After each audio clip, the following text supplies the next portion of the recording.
What is up? Hello, everybody. Mav here. What's going on, guys? Thank you for tuning in to this impromptu stream. I've been looking forward to maybe doing something like this all day because this has been an interesting day out there in rumor land, speculation town, whatever you want to call it. And hey, it's time to have some fun tonight. I wanted to do something different tonight with just like having some fun with this because guess what? Tomorrow we got Xbox Ultimate, and maybe there's going to be news that comes tomorrow. Maybe there's not. Who knows what's happening? But besides that, like, I can't fill up the entire show full of this stuff. So let's just make our own show right now randomly. And who better to the mayor of Speculation Town himself to join us in this than one and only encyclopedia of gaming, dating back to the very first game ever created, Pong Soul. So hey, you just got home from work, dude. It's late, but thanks for doing this with me, dude. Yeah, man, of course. Why not, right? Love talking games, man. I mean, the DMs were filled up today. So when you proposed this, I was like, hell yeah, let's do this. Yeah, man. What a great time. What a great time to be a gamer. This is the fun part of the industry. I know some people get sick of acquisition talk, but here on Fun Speculations channel, and shout out to Boom when we're in Speculation Town, which we are co-mayors of, myself and Boom. Hey, guess what? All things are good. This is fun. This is exciting. Whether stuff comes through and comes true, hey, you know what? It doesn't matter at the end of the day. It's still a great discussion. So that's what Mav and I are doing tonight. So let's get down to it, brother. What's been going on today, man? Holy cow. Dude, you know what's been going on. Oh, besides the fact that my wife is still sick. This is like crazy. Like, I think she got food poisoning or something. I don't really know exactly what it is. But this is like ongoing for days. But there is improvement, so that's the good news, right? So she's getting better. Besides that, just Twitter was a fun place to be today if you're a Xbox fan, if you're a gamer, and besides that, just hanging out with the fam, you know. But yeah, dude, I see lots of people already here in the chat. This is awesome because this is impromptu. This is not a normal thing that we do here, right? I wish we could do this weekly. This would be awesome. There was this much acquisition talk. Let's do this weekly. Oh, Acquisition Thursdays? Let's go. Acquisition Thursdays. Hey, shout out to BFG, Sappho, Key, and Phasma, Marty, Brashear, Jasper, all you guys. Thank you for hopping in here. And yes, this is like just to get in, because there may be somebody tuning in right now that just doesn't know what the hell we're even talking about. Okay. Somebody like Psycho who sleeps all day and then wakes up and finds out. So yeah, shout out to after we've been all DMing each other for like 2 hours, and he's like, "Hey guys, what's up? What did I miss?" Yeah. So there's numerous things that have happened all within a short period of time. Okay. Talking about either a tweet from somebody who's actually proven to have real inside information before, and somebody such as SkullZ on YouTube, who he's active on Twitter as well. I think he was actually on Xbox Factor podcast today as well, which I did not have a chance to watch that today, but shout out to Boom and that show as well. And also got an interesting tweet from Tom Warren, who has also been known to tweet little hints every once in a while, very cryptically. Like, he even had the Halo release date on a tweet that he did. Everybody missed it, including me. It was a tweet that everybody was familiar with, but everybody missed the fact that he hid the Halo release date in that tweet. Tom Warren had another tweet today that's pretty interesting that kind of resonated with some of this other talk. DMs were flying around from people. When you do this, it's not like, hey, I'm not an insider. I don't know things, right? But you get DMs from people and stuff once you kind of start doing this stuff where you hear things, and it's like digging through all that and then going and seeing what's online on Twitter and all this stuff, like connecting the dots and stuff. That there seems to be something going on that's worthy of at least talking about. So that's what this is about, right? What did you see anything other than what I mentioned with the Skullsy and the Tom Warren thing? You know, you got to read. You got to be, sometimes if you spend enough time on Twitter and you get to know people, you got to read between the lines a lot of times. So nothing nothing blatant, but there was a lot not being said as well, which also speaks volumes, because normally during this time that we've seen tons of acquisition talk, right? It's been pretty much nonstop since ZeniMax was announced. And that's why this is always fun. Again, last year it was supposed to be Sega on top of ZeniMax, right? So we've seen this stuff, but usually there are certain people in this community, certain people who do know things and who are connected that usually come out and joke around, feed the fire a little bit, whatever the case may be. There was a lot of silence today from certain parts of the community. And I think for me, that speaks volumes. Again, could I be completely wrong? Absolutely. Of course I could. But again, we are in speculation town, so I'm running with it. So it was code. So again, I think that there is a lot to be said. There was little comments here and there, little things that popped up that I was like, where did that come from? So I did see some of that, Mav. Nothing is blatant. I think you covered actually most of the major stuff that we did see out in public today. So, but definitely a lot of smoke, man. A lot of smoke. I think actually the one that I don't think you talked about was Mr. Matty Plays. Mr. Matty Plays, who has also been known to have some good inside information.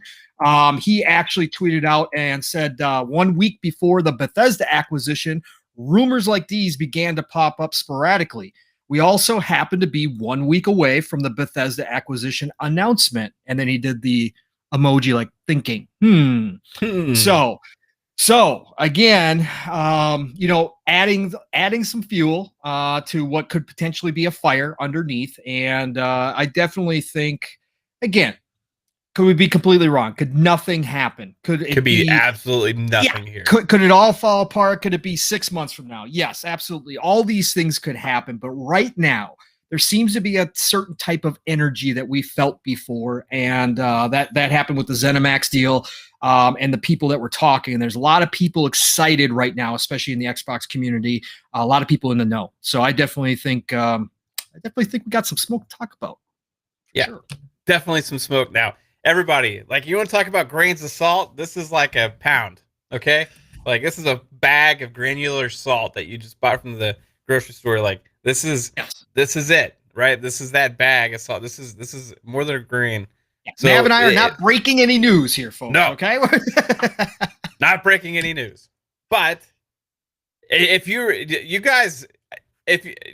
been living under a brick, if you're not at least somewhat familiar with some of these things that have been permeating throughout the community. The crazy thing for me is that everybody's got a different idea of what it is. Right? Everybody's got a different idea of what it is. So the point of this right now is to break down what the likelihood may be that something is going to happen, and then also what are the possibilities of what could it be, right? Like let's go through different scenarios here, because we were doing this and it was a blast today, making a case for these different scenarios, and that's what speculation is all about, right? It's fun. So let's just fucking have fun with this. We actually had them buying Sony and Nintendo as a 2-for-1 deal. So that's how our DMs were going today, guys. I deny that. I deny that 100%. All right, Pong. So. Yep. All right, so first off, likelihood that you think that there's actually something going on. Like, give me a barometer, like 1% to 100%. Where do you think within the next week we may get some big exciting news around some kind of acquisition? Reading the tea leaves, I think we're probably at a good 75%. Wow. 80%. I think we're there. Again, anything can happen. These deals, we're going to talk about this, but if it's the size of deal that we're considering here, right, a lot goes into that, and there's a lot of considerations, and a lot of things can happen. So between here and there. But in the next week, I probably say 75, 80%. Within the next 2 weeks, I bump it up another 5%, just in case something does happen where they need to go back a little bit and then come back another week later. So right on. And I know you've talked to people, had different discussions, so it's like we can't disclose any of these things because we don't want to throw anybody under the bus. Here, oh hell no! Right? In case they're wrong, or in case whatever, and also just it's just not cool. No, right? The game of telephone is strong. Cool. The game of telephone is strong, and things get mixed up, things get screwed up. We've seen it before. Again, the Sega smoke last year was real. Okay, it was. Yeah, and Aaron Greenberg tweeting out pictures of hedgehogs and that kind of. Again, that was real smoke, and we saw that so far. Here we are, almost a year later, and nothing's come out of it. Right. So again, that's what happens when you're talking about this stuff. So again, this could all just be somebody's miscommunication from the start. Fired up the old telephone game, and here we are right now, Mav and I on here speculating all over again. But Mav, what percentage do you give this, brother? Where are you at with it? Now, here's the thing. Week. Okay, so within the next week, I'll say I'm at like a 65%. Yep. Okay. Still strong. Still strong. All right. Yep. Within the next few months, I'm at like a 95%. Okay. Very good. Because it's time. Yeah. We've known that they have been shopping, that they have been going around talking to people, going around trying to make deals happen. They have been traveling, doing all these different things. We know that they want to get another big acquisition for Xbox Game Studios to bolster Game Pass and all that stuff. And it's been the Bethesda deal has been wrapped up.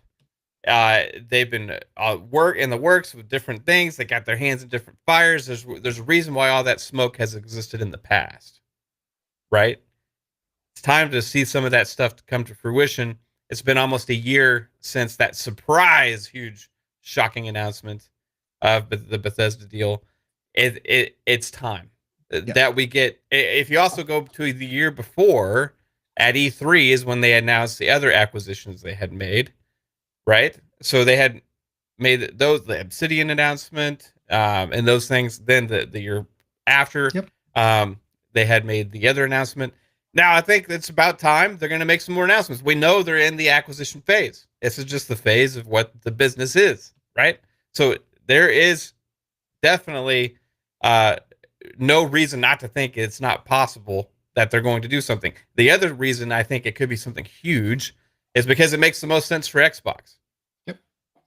It doesn't make sense for Xbox to go around and get these little or smaller studios all over the place and try and make more work for themselves to have to try and figure out ways to incorporate this company, incorporate this company, incorporate that company, manage that company, manage that Matt company. Booty's plate is full. Matt Booty's plate is full. They do.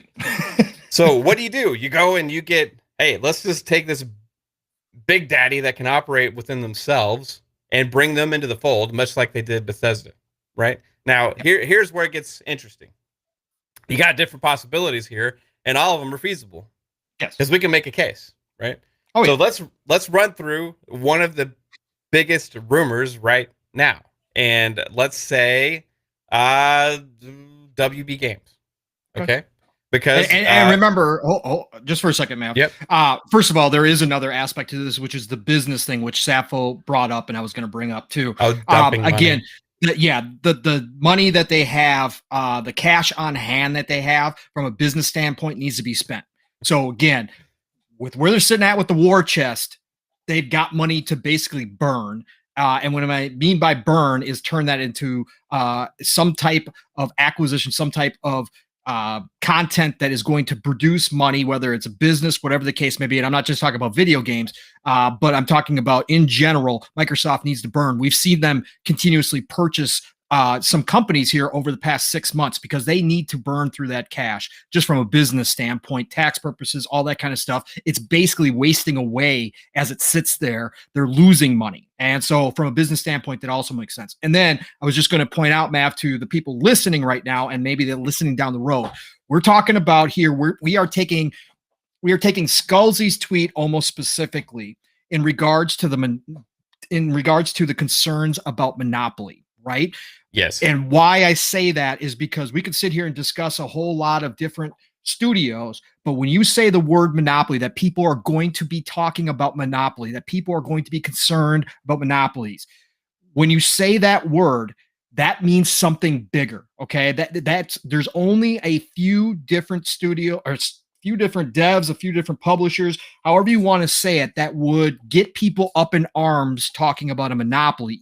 Again, those people don't understand the word monopoly, but that's what would get people talking. Not not a middling kind of studio, a big giant publisher, big publisher that would have that effect on people. So there we go. I just want to clear that up. And he's alluding, not necessarily, I don't think he's not necessarily saying something is happening 100%. He's alluding to the rumors that he's hearing as well. Yes. Would bring that kind of conversation. Let's get to a super chat actually real quick. A $5 super chat from John TJ. Shout out to you, sir. Thank you so much. He says, "Hi Pong, great show. If they get Take-Two, then they can get Rockstar to make a new Midnight Club game, and they can also push GTA 6. Hey Pong. Yep, you're speaking our language right there, Drawn TJ. Trust me, I would like nothing more than a brand new Midnight Club, and I know Mav agrees with me on that as well. It would be fantastic, and we will be talking about Take-Two at some point here, so we'll get into that. Yeah, and just for those that don't know, Midnight Club LA actually, I think, had an FPS boost, and me and Pong actually played some of that. Yeah, you can still get online. It's still good. There's freaking like stores and stuff in that game. Best Buys. There's like Best Buys everywhere. Crazy. It's hilarious. Yeah, it would be, you know, what would be awesome though is if it was like Circuit City and Blockbuster. Oh my God. Everywhere. That would be like amazing. That would be just a trip back to oh man. Hey, it says screw Mav. Hi Pong. Hey, this is Pong Soul's show, everybody. And I did just borrowing the fun speculation channel. So that's all right. I did say littler earlier. I know. I caught myself. I corrected it to smaller. Or is it more small or is it smaller? It's small. Smaller is okay, right? Smaller's fine. Yes, smaller's fine. Okay. All right. So now when you go through the let's talk about WB, right? Because this is one of the biggest rumors out there. Because one reason I think it's a want, because the hope there is the DC license, right? That's we even had a topic on our show last week about Xbox saying that or not about Xbox fans saying, hey, let's get a superhero game exclusively on the Xbox platform. We know we got Gotham Knights coming, we got Suicide Squad coming, there's also Guardians coming, and we also have Avengers, but there's no Wolverine or Spider-Man, right? Equal right now, right? So that's where that talk was coming from. Now, I think the WB talk comes out of want, but also actually a possibility because of the complete disarray of whatever kind of shape that whole entity is in right now. Like we don't know how stable they are. There's talk of NetherRealm not even knowing what to do about Injustice 3 because they don't know if they're going to have control of the characters and rights to the license. All of these different things are in play. So if that whole AT&T Discovery Plus deal that was made to form this WB Discovery Plus company, and they were saying we're going to keep these things, but we're not, like that whole thing makes this actually more of a possibility, because we know beforehand that WB was in negotiations with Xbox, with AT&T about WB, and that those negotiations were stopped, and then they decided that, hey, we hold the value higher than what we're getting offers for, and then we see soon after that this whole AT&T Discovery Plus WB thing happened, right? So why was that? Why? Maybe there's more to this whole thing, right? And we were talking about some of those possibilities before. So this is just one scenario, guys. Likelihood of that, and what would that mean, Pong? Look, so when I think of, like we talked about, the definition of monopoly and what would get people up in arms, would WB be big enough to do that? Now, that's borderline from where I sit. However, I do believe that if they did go out and grab all of WB and then had a crazy deal, like a once in a blue moon deal, where they were granted all, and I'm talking about all of the IP licensing for all game related stuff from all the IPs that WB owns. We're talking about Matrix, Harry Potter, DC, Lord of the Rings, you name it. If they made a deal like that, where they were guaranteed the rights, let's say lifetime rights, okay, basically exclusive rights forever, along with those studios, so that they could make as many different WB licensed IP games they till their heart's content, right? I think that could fire up people to where they would start questioning whether or not Xbox was too big in a monopoly. So I think that WB is definitely a possibility. Again, you brought up all the points that we already know about, Mav, and where this was at. We know there was negotiations at one point, right? That's a fact. We know that at this juncture, right? And we know that they were asking a lot of money at the time, and from what we've heard, a big sticky problem was the licensing agreements. Now, if they've sat on it, if WB, AT&T, Discovery, who owns all this garbage, however they've got it set up now, right? If they've all sat on this idea now for the last 7-8 months now since we first heard about that, if they sat on that for a while, kind of figured out what they were going to do, because again, they had no idea what they were going to do with this stuff. Again, we've seen that. We haven't seen a lot of the games that were supposedly coming out, right? We should be seeing stuff right now in Harry Potter. We're not seeing Harry Potter stuff right now. We're not seeing stuff from the Gotham Knights, which we know for a fact as well almost should be done almost at this point. It was supposed to be out already and it got delayed. But we haven't seen any more of that at any of these shows. That speaks to me that they're still deciding what they want to do with this. So let's just say they sat on this. They decided, look, we're not interested in keeping this anymore. We want to continue to do the movies, that side of things. Great. We're going to figure out the whole DC thing. We're going to create our own DC, universe, just like Marvel did. We're going to try to figure that out. But the games division and these developers, we don't want to handle that anymore. We don't want to have the hassle. We don't want the risk. We just don't want them anymore. Look, Xbox can step right back in, right to the negotiating table. They probably already had a lot of it hammered out, renegotiate a price, and then go, look, the only way we do this, you guys aren't interested in games anymore. Cool. We just want the licensing and the rights to the IPs for any game-related content that we want to create. We want all of it. Period. We want this a nice package deal, so we never have to worry about it. We never have to come back to the table, renegotiate with anybody over this stuff. We want everything in one nice, neat little box. Give that to us. We'll pay your asking price. Xbox will overpay for this. We already know that. They will do that. I think that, again, it's a seller's market right now anyways in the dev world. They will overpay, but it will be worth it if they can pull that off. And I think that kind of deal would be big enough to create that monopoly talk. Again, it's borderline for me, but I think with all that, they could probably get that reaction would probably happen. So what do you think, Mav? You think it's crazy? Yeah. Do you think it's... Dude, it's crazier things have happened, right? Real quick, though, shout out to Geezer Prime with a $5 super chat. He says, hi, Mav. He's making up. Hi, Geezer. He's making up for JT. Let's go. Yeah, that's awesome. Awesome.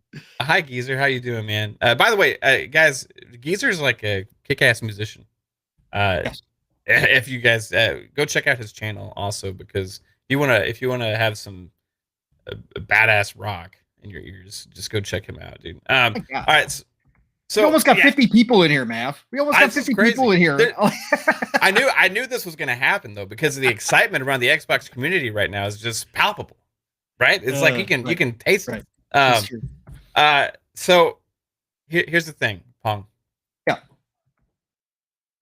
Where I was thinking with this, because I remember being on a show actually with VJ a long time ago. Yep. And he had made a good point when when the original acquisition rumors were going on with WB, and the whole talks about when Microsoft was in negotiations with AT&T for WB games. Okay. His point at that time, and if you don't know for BJ, he's actually in the community. He's on podcasts and stuff. Awesome dude. On several different channels, and he always thinks about things in a little different way. And he said something at that time that I think is still relevant today. And he said he wouldn't be surprised if Xbox had just went out and bought all of Warner Media instead of just WB Games, and like to get the whole shebang.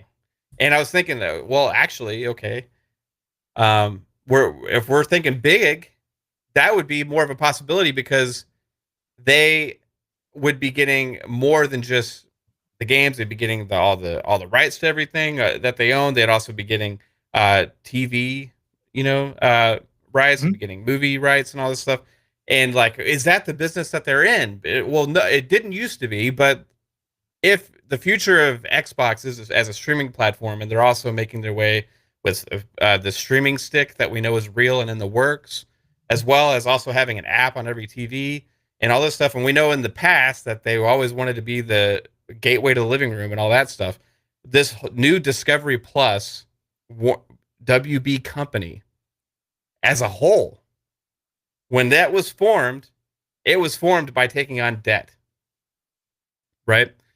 So if that was possible, like, well, maybe that's the whole purpose of them creating this entity, was to be acquired. So then at what point, who is going to be the people to acquire them? Is Microsoft potentially in the market to potentially do something like that in the future? I don't know, but it could be a possibility that would be there for the taking. And if you included something like a Discovery Plus service that's going to have all of the WB and everything with it as part of a service platform with Game Pass, that would be a big move.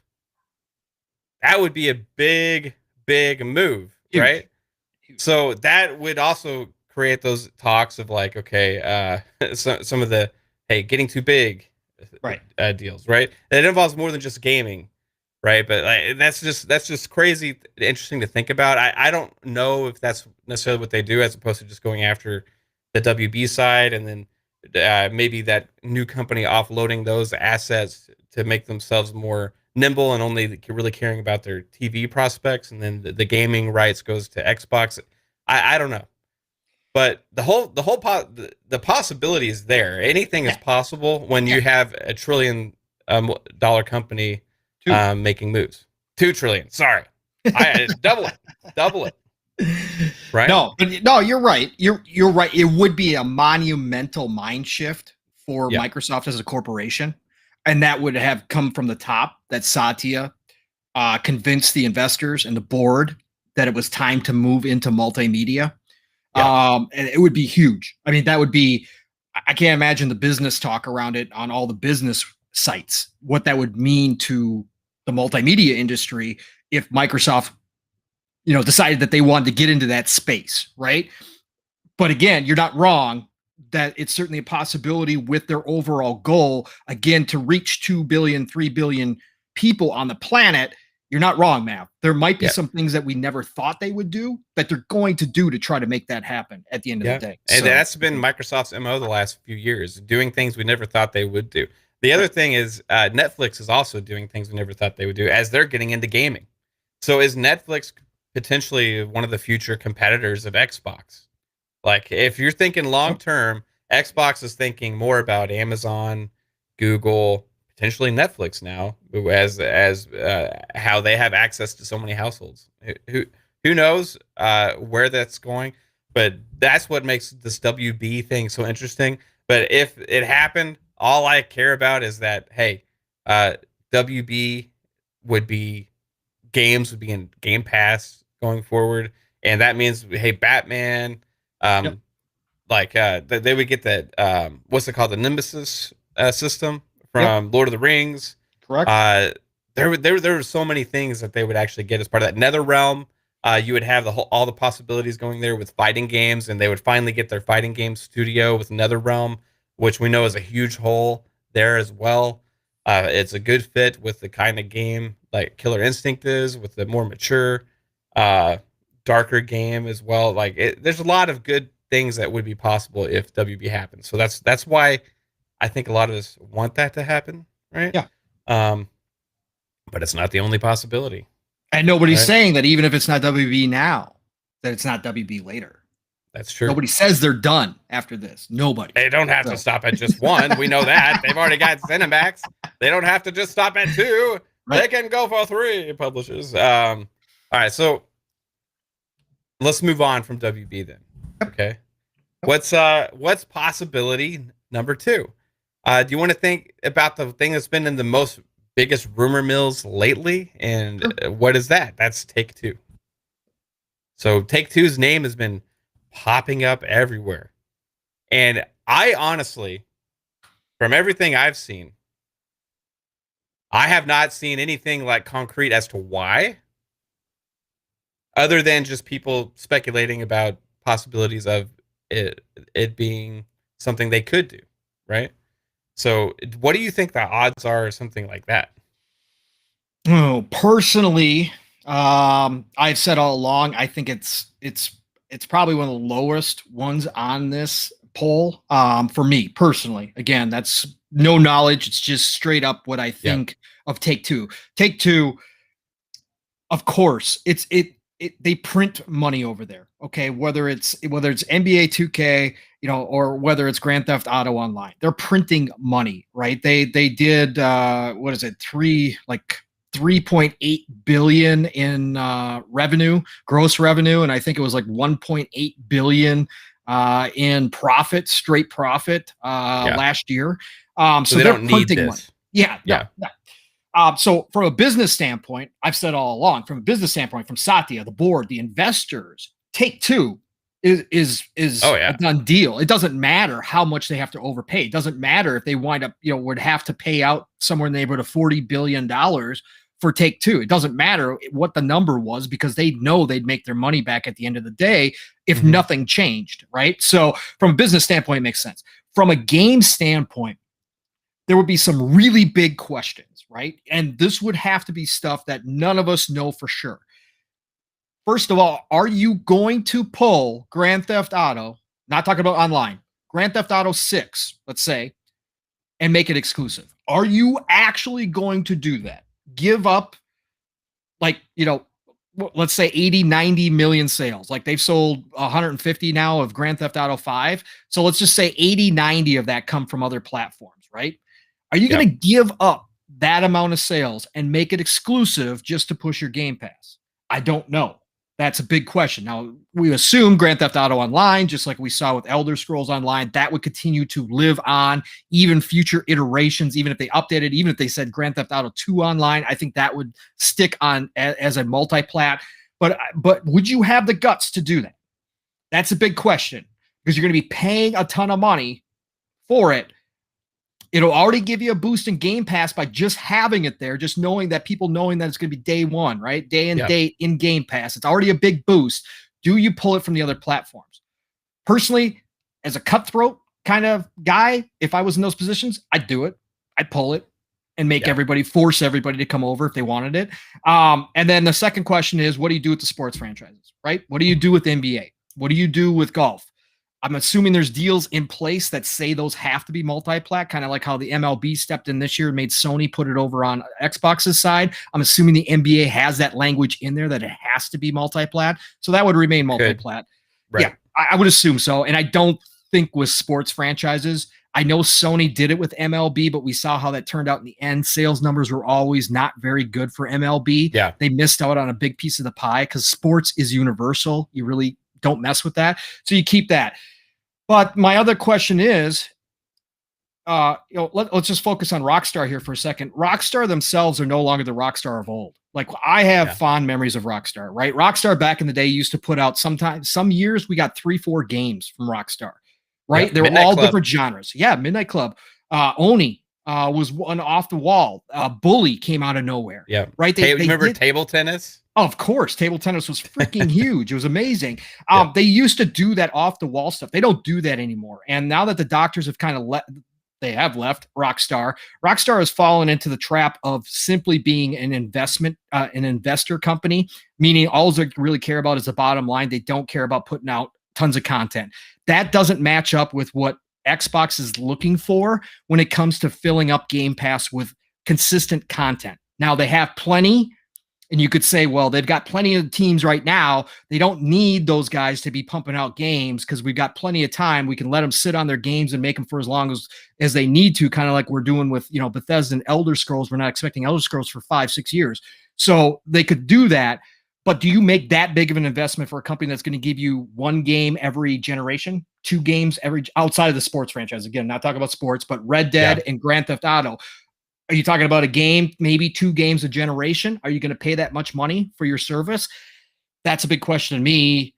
Matt, you got any other thoughts? I mean, different, like, how do you see it? Do you think that they would slot in with their kind of mentality that they're looking for right now? Or do you think it's kind of a miss if they go get this?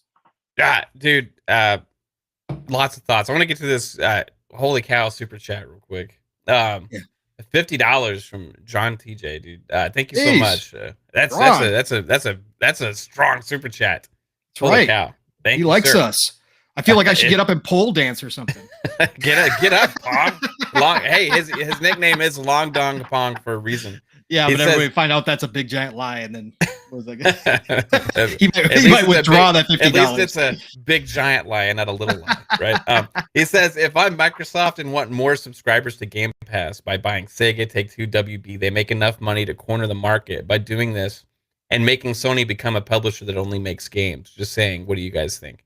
Well, that's where like the monopoly kind of talk comes in, right? Like, that's like where it gets like dicey with, okay, you can't just like buy gaming, right? Like now that sounds awesome because we get the games in Game Pass, but like then you lose the competition factor, right? So there is a balance to this where Xbox needs to get a lot, but at some point there's a line that is like, okay, that's good, right? Like everything's good there because I think competition's good. I think even though Sony's model is very different from Xbox's, it has its place because that creates the counter contrast, right? That creates the comparison.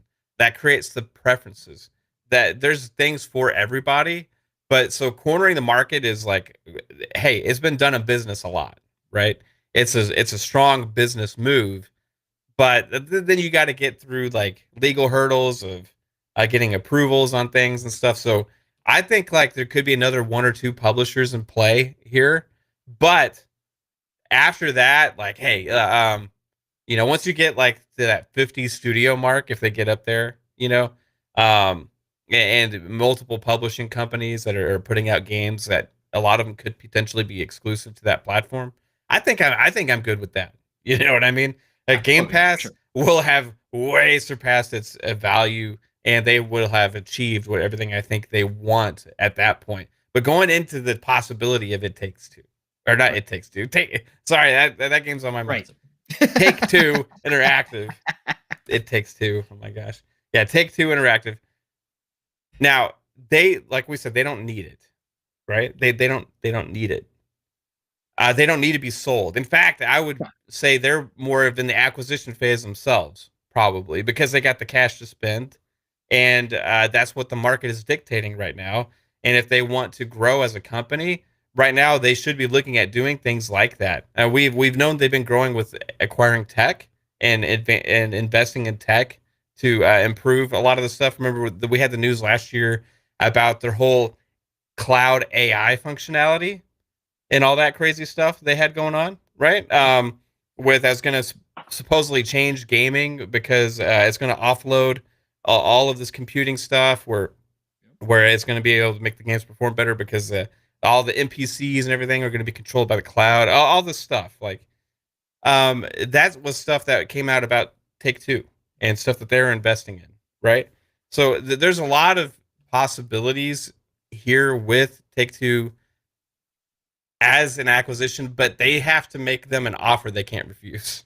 Right. Right. They gotta, in order to make that happen, it's got to be Xbox comes in and says, hey, here's a truckload of money that your investors cannot refuse because we just think we need you. Right. Right. And that's the way a deal like that would go down. Now, has there been talks? Possibly, because when this consolidation and acquisition phase happens, and then everybody starts seeing that these companies are going for twice their value, right? Then that's where people get actually interested in this stuff, right? So you may be actually saying, okay, well, should we take advantage of the current market and hey, just like let's just cash out now. We're good. We built a great company. Live our lives forever being filthy rich, right? And that's where those kind of decisions come into play. So is it a possibility? Yes. The question then is what happens if it does happen? Like you're saying, like GTA, is it the same thing? Are they getting the same value out of what GTA has been in the past? Right now, I would say no, because they've lost a lot of the talent that has created everything we know about the GTA franchises. They've lost the Hauser, one of the main Hauser brothers. They've lost a lot of the team. I think some of the engineers, 3-Bit, who's in the chat and also gives us a $1 super chat. Shout out to you, dude. Thank you so much. Yeah, we're getting dollars thrown at us. There's just no words there too. Also, Geezer Prime with a $2 super chat. He says for Pong's pole dance, super chat folded. Hey, heck yeah! This might have to become a thing. All right, let's go, Pong. Come on. And then another $5 from John TJ. It says they can let them still be independent, owned like ZeniMax. They could let them still run independently, like Take-Two could. For sure. And that's how it would happen, because they can't like just bring in all of those studios and all that infrastructure and try and micromanage it.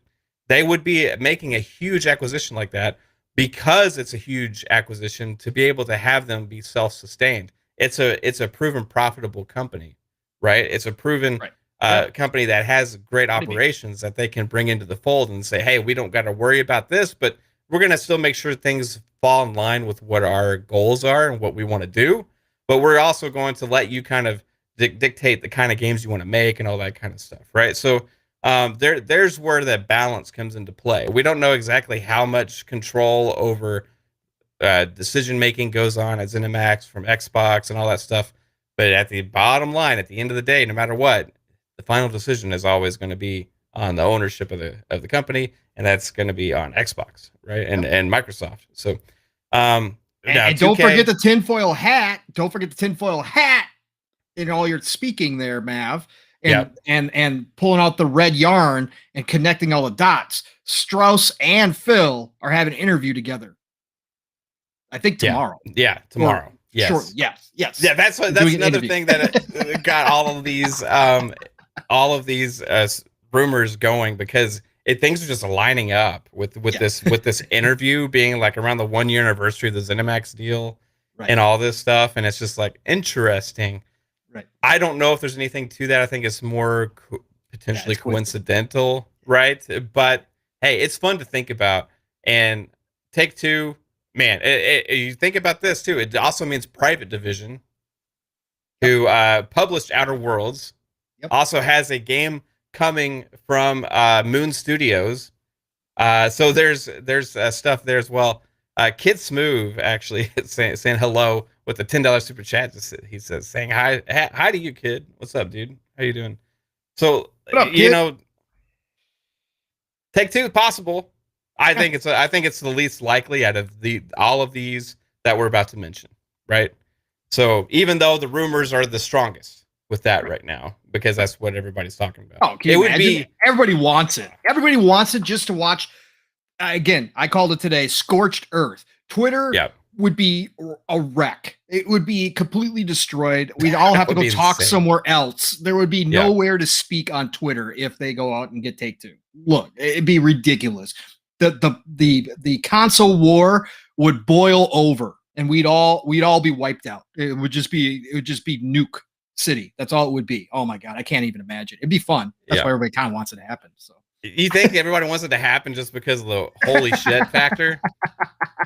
You know, like, I think there's some of that. I think there's some of that for sure. Yeah, the holy shit factor is strong with this one. Right. Even more than the previous one that we mentioned. I think people see that as more of a possibility because of all of the limbo and stuff that company's in right now. But this is like just taking one of the biggest publishers that's doing well right now. It's like, hey, come on. Neo, shout out to Neo. You're right, Neo. You know what? Twitter would probably have to go actually rent some Azure servers just to handle the Twitter spaces that would be going on if that happened. You are absolutely correct, sir. That would be crazy. They'd probably just buy a forum that says Xbox buys Take-Two. Right. Just so we can all talk about it. That would be like the most traffic site that day. Phasma with the $5 super chat says, I have no idea what's going on, but I heard Pong has a stripper pole. Thanks, Phasma. That's the other speculation that's going on right now, is does Pong Soul have a stripper pole? Am I acquiring a stripper pole? Is he acquiring? Maybe with some of these super chats. So, all right, Take-Two, dude. Interesting thought. Maybe the least likely of the scenarios going on. You guys are like just absolutely going bananas with these super chats, guys. It's like amazing to have like this impromptu thing going on. But shout out to John TJ again. Says with a $10 super chat, the most well-known games on consoles that comes to mind are Halo and GTA. So I think it's going to happen. Do you think GTA 6 would go in Game Pass day one? If that happened, yes, absolutely. Yes, that would be the entire point of it.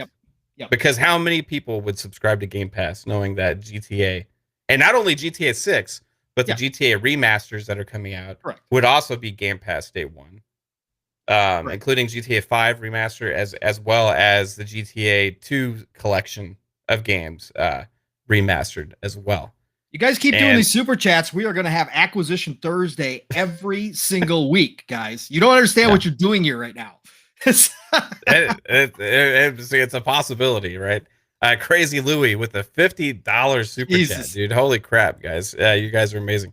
He says, hey, guys, whatever news you got put in this channel is always great, especially Fridays when you come online and no Pong Soul. You don't need to strip. You guys are great. Thanks, I disagree. I think he needs to strip at some point. You know, Kaitlin, you hear that? You guys are your husband wants me to strip. You hear that? See that? That's we got to talk. Somebody's got to do it. You guys don't want to see me strip. That's for sure. Okay. So what's next on the docket? Okay, it's like Take-Two, but it's a thing, right? Like it's a possibility. We talked about WB. Who else is there? You want to talk about Valve? Yeah, let's talk about Valve. Valve's a great one. Valve is a great one because it may be one of the most possible. Yep, it could be. So, Valve. All right, let's talk about Valve. Good old Gabe, right? Gabe Newell has. It's a private. First off, these other companies are publicly owned or public companies, right? So if they were to be acquired, it's a lot more of an ordeal. Okay. Right. Valve is not. Valve also would fit into some of the language that was used on Twitter about, hey, creating monopoly because of the PC storefront thing, right? Valve, Steam is like the biggest storefront on PC where the majority of people buy their games. And then you also got the Microsoft store where, or the Xbox store now where people buy their games as well. So if Xbox has control over that whole shebang, that's comes across like, hey, a PC storefront monopoly. You also got Epic Games Store and all that stuff. So, but that could be potentially where some of that talk was coming from about people thinking of monopoly, right? So let's talk about Valve. Privately owned company, easier to acquire. You just got to throw them a buttload of money, get the approvals, and then they're in, right? What would they gain though out of getting Valve if that's possible? Look, they gain a ton out of Valve, and we know for a fact that Phil has been mending bridges with Gabe. For a lot of people don't know, Gabe used to work for Microsoft, and when he left, it wasn't a pretty breakup. Let's put it that way. They weren't on speaking terms when he left. Okay, so this has been, and obviously that's the old Microsoft. That's ancient history in terms of tech. In terms of the tech world, that's ancient history, but there was still a personal relationship to repair there. And Phil has done great things in that area. We've seen, we've known for a fact that they've been meeting, him and Gabe have been meeting. Phil got early access to the Steam Deck. Gabe's latest baby, all this good stuff is saying that Gabe came out before the series, right after the console, the current gen consoles launched, and said that he prefers the series console, that he thinks the series console is better. The Series X is better than the PS5. Back in the day, I can guarantee that wouldn't happen. It was very personable. It was very personal back in the day. He would have taken a shot. So just seeing this kind of stuff makes this a possibility, because if Gabe is ready to step away, and there's been a lot of speculation over the past couple years that Gabe is getting to that point in his life where he might just want to step away from Valve. Now, there's a couple different possibilities. Valve can go public, right? They can vote to go public, and they can take it public, and they would make a killing. Valve would be, oh my God, it would be off the charts on the stock market, okay? Just simply because of Steam. But does Gabe want that to happen at the end of the day, or does he want it entrusted to a company that he knows will take care of his baby, something that he built from the ground up? And again, there's a lot more people involved in here, but let's face it, Gabe was the driving force that created Valve, that created Steam. So at the end of the day, does he want to turn that over to somebody who he knows is going to take care of it? Does he want to turn it over to a company like Microsoft that he knows is going to be around for as far as you want to look ahead into the future? Now, anything can happen. Microsoft is one of the safest bets out there as far as companies go. So, or does he want to turn it over to somebody like that he knows is going to take care of it, respect it, and obviously grow it even further? And so I think I have been saying this since last year when acquisitions first started popping, that Valve was always a possibility. Now, 3-Bit claims that he said it first, but I disagree. Go back to my chats. So, haha, 3-Bit.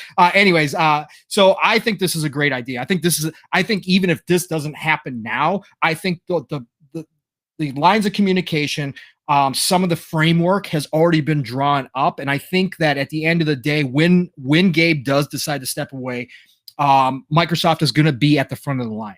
And this would be a Microsoft purchase. That's why I say I'm not saying Xbox. This is a Microsoft corporation purchase. Yeah. Because when you get Valve, you're getting so much more than just games, right? Mm-hmm. You are getting tech, right? You are getting the entire Steam division, which again, like you were just talking about, Mab, would solidify that position in the PC realm that Microsoft, that Phil personally has talked about as well, but that Microsoft has been talking about, that they know they have to get into, that they have to solidify. They haven't had the best luck. Their Microsoft store, talk to anybody. Again, I'm not even a PC guy, but I know the PC store for Microsoft for gaming sucks. Okay. That's all I've ever heard is people hate it.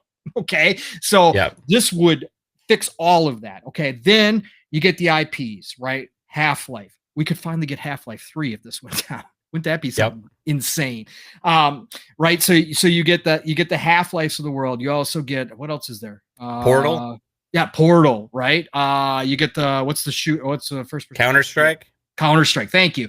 So you get some big. Now again, a lot of these have been left to kind of rot in some ways. They've done some things. Half-Life Alyx just came out last year for VR. But you do get some quality IPs. But then you get the tech, and the tech would be absolutely gigantic. So Steam by itself is already a bomb. But then you go ahead and you get your VR tech right up front, all done, ready to rock and roll for you. You get all the engineers that worked on it. You get everybody where they're going in the future. You get all of that. You now start from, you were behind the curve in VR. Again, we know Microsoft is working on their own VR, and they have been for a long time. They've been working with the military and stuff, but I'm talking about consumer application VR. Consumer application VR, Microsoft has tried a couple of things, but never found something that really works well. You've already got a consumer product in their VR, ready to rock and roll and take into the future and continue to improve. So you get the VR tech, right? Yeah. That is gigantic. And then what else do you get? Oh, all of a sudden, you are now entering the portable PC market.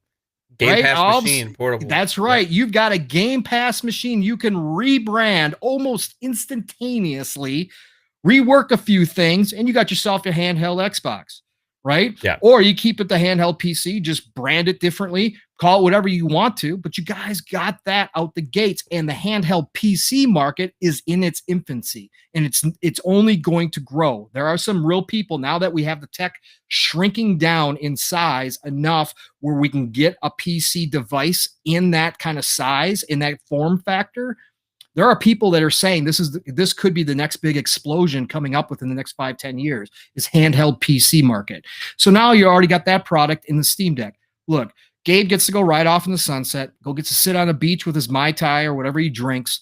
He gets to look out across the ocean, know that his baby is being taken care of by people that he trusts and by a company he knows is going to be around for a long time. He gets to see his final little infant, his little Steam Deck. He gets to see that launch, and he leaves with his legacy intact. And everybody remembers him till the end of time as one of the great tech guys of our age, right? So yep. It's perfect scenario, and it makes sense for Microsoft. Microsoft gets everything they need in a lot of different areas. It doesn't fill all the holes in the Xbox side of things when you're looking at, you know, specific genres, games, etc.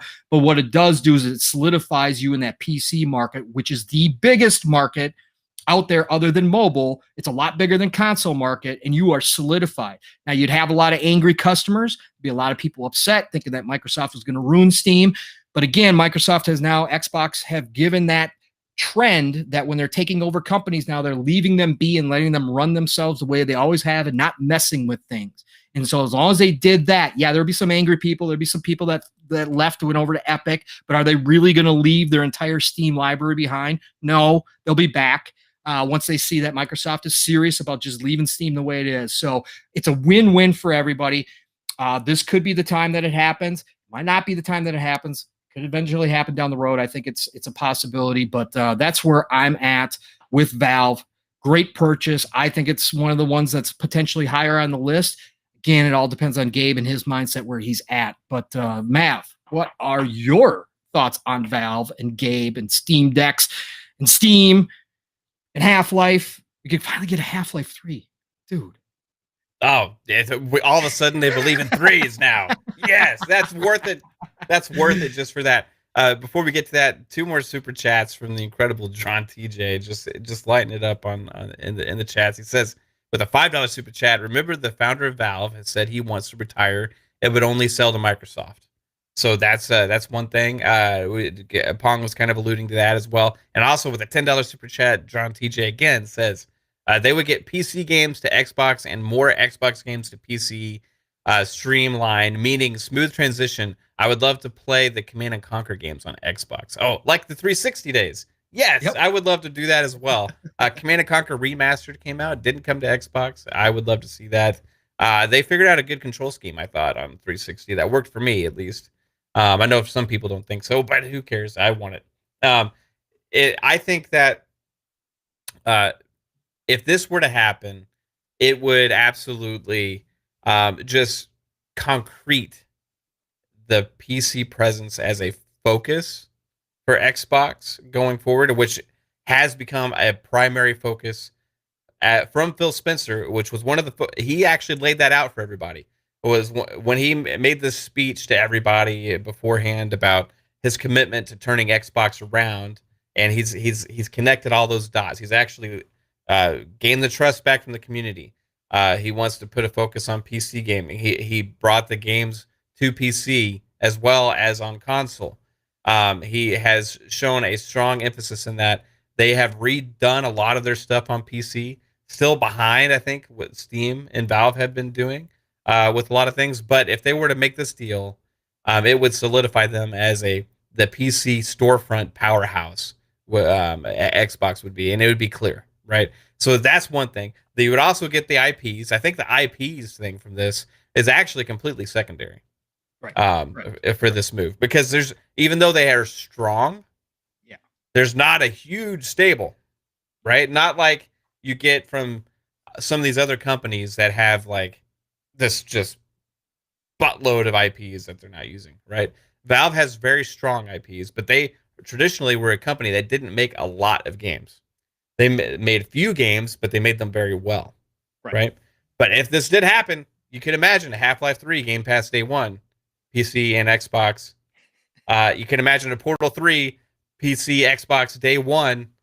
You can imagine a new Counter-Strike coming. Oh, that Counter-Strike could be made for Game Pass. Yeah, totally. Right? I mean, just like how the droves of people coming in to Game Pass because of announcements like that. That would be strong in itself. Plus, like Pong said, you get the handheld. You automatically get the VR that you didn't even have to really work on yourself. It's kind of like just handed to you on a silver platter. Just say, put your platform on this. They would work with them, get a Game Pass app up and running on the Steam VR and all that kind of stuff. So I think it's I think this is going to happen at some It's point. inevitable, I believe. Right. At some point. I just win. I think Gabe and Phil like each other. Yeah. Right? It's Gabe's company. He's going to do what he feels is best for their company going forward. And I don't know if it's going to be this year or if it's going to be 10 years from now. Right? But as long as Microsoft and Xbox is in the same direction as they are currently, that makes the most sense from Valve's perspective on what to do when he decides to retire and move on. And you know what? That you make a good point. That Steam Deck might be his final piece of resistance, right? It might just be okay. This is I said my piece. I've done my thing. I've grown my hair out. I've grown my beard. I'm moving to New Zealand, and I'm gonna live the good life, right? And gonna play all these games that Xbox is gonna make on Game Pass, right? Like that could be what he does. Who knows, right? It would be that would send shockwaves. I maybe as much as Take-Two, because I think the PC community would absolutely go crazy over this. Which I don't know if it would be all positive crazy. I think you would have a huge backlash instantly from the PC community that loves Steam and absolutely hates Microsoft and their storefronts and everything about them. So that would be a very controversial move if this happens. But if it does, it makes Xbox stronger, it makes Game Pass stronger. I would love my hope for this long term would to see the day where I turn on my Xbox and I have my Steam library playable on an Xbox console. That would be awesome. Drawn TJ with another $5 super chat. He says, I still think Xbox needs to go get the Splinter Cell IP. You guys have the same taste in games as me. This show is awesome. Hey, you're awesome, Drawn TJ. And hey, why not? Because that was on the docket. That's a great segue. Because next up, another possibility. Now, this company was rumored last year a lot, and then the rumors died down. They died down. But that company is Ubisoft, right? Personally, I feel like it's the underdog here in the race. Nobody's talking about it. I think it's a sleeper, and I think it's this could be the one. I think it could be. Like if I was to like make a bet right now, like I had $5 to bet on anything, I'd probably say WB would be my number one that I would bet on, because I think it's the most like likely scenario with just what's going on with that company and everything right now. But right behind there, I could see something crazy going on, because and hear us out. Like people saying Ubisoft, what do you mean? Well, Ubisoft is a public company. They have been tried to be taken. What's the word? Where forcibly taken over. What's it called again? Hostile takeover. Hostile takeover. Yes, there have been attempts of a hostile takeover before. That's actually why you invited me on here, guys, just so I can help them out with that stuff. Yes, occasionally words escape me. And yeah, like littler. You know, the littler things. Hostile takeovers, they've fended them off. Okay, I think it was Vivendi in the past that tried to take them over, and they fought it off, right, admirably, and people were happy about it, right? But the last like couple years in the Ubisoft world have been kind of tumultuous. Okay, they've had a lot of scandalous things happening with their culture in the workplace. Not, I would say maybe not to the extent of some of the other companies we've seen more recently, but maybe so. We haven't seen everything. They've kept a lot of the things more private. They're handling a lot of the things more in-house. There's a lot of accusations made, stuff. Supposedly people aren't really happy in the workplace there still, and are calling things out. So there's a lot of things going on there that could be souring the taste of maybe the of Yves Guillermo and maybe shareholders and stuff like that about the direction of the company right now.